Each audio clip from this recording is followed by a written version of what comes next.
एक और संस्था जो है वो ये सब पक्षी बचाव के अंदर पक्षी बचाव के जरिए जो सेवा करती है, और एक ये संस्था है, ये भी इनकी भी एक संस्था है। आइए हम उनसे बात करते हैं। आपका शुभ नाम?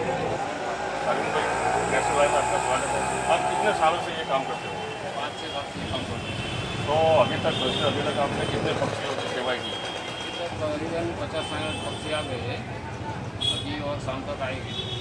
तो ये भी एक सर्वधर्म सेवा ट्रस्ट के ट्रस्टी थे, उन्होंने भी यही बताया कि हम 5-6 साल से ये सेवा करते हैं, और अभी तक काफ़ी पक्षी की सेवा इन्होंने की है।